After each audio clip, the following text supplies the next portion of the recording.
बिस्मिल्लाहिर्रहमानिर्रहीम। अस्सलाम वालेकुम। एक शख्स दरख्त के नीचे सो रहा था। अचानक उसकी आँख खुली तो उसने देखा कि एक बिच्छू उसकी तरफ आ रहा है। वो थोड़ा डर के पीछे हो गया, लेकिन बिच्छू उसके पास से ऐसे गुजरा जैसे वो किसी खास काम से जा रहा हो। आदमी ने सोचा, अजीब बात है कि मुझे कुछ किए बगैर ये आगे कहाँ जा रहा है। इसने बिच्छू का पीछा करना शुरू कर दिया। चलते चलते दरिया आ गया। बिच्छू किनारे के पास ऐसे खड़ा हो गया जैसे किसी का इंतज़ार कर रहा हो।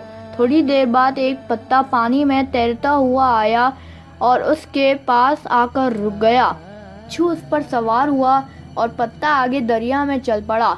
उस शख्स ने दरिया में छलांग लगाई और उस बिच्छू के पीछे तैरने लगा। बिच्छू दरिया के दूसरे किनारे चला गया। जब बिच्छू दरिया के दूसरे पार पहुंचा तो पत्ता फिर रुका। बिच्छू उतर गया। वो शख्स भी किनारे पर आ गया। बिच्छू चलता चलता दूर एक टीले के पास पहुंचा जहां एक आदमी सोया हुआ था। बिच्छू उसके करीब जाकर रुक गया। दूसरी तरफ से एक सांप आ रहा था। जैसे ही सांप ने उस सोए हुए शख्स को डसने की कोशिश की तो बिच्छू ने सांप को डस लिया। यूं सांप मर गया और बिच्छू आगे चला गया। वो शख्स जो बिच्छू के पीछे यहाँ तक पहुंचा था, उस सोए हुए शख्स के पांव पड़ गया।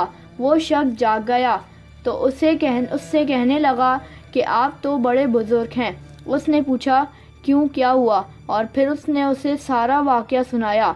वाक़या सुनने के बाद उसने कहा, मैं तो एक हिंदू हूँ। उस शख्स ने हिंदू को छोड़ा और सर अल्लाह के सजदे में झुका दिया और कहा कि ऐ मेरे रब, तू एक बंदे को बचाने के लिए इतना बड़ा कारखाना चलाता है। तू मेरे बारे में इससे बेहतर कर रहा होगा।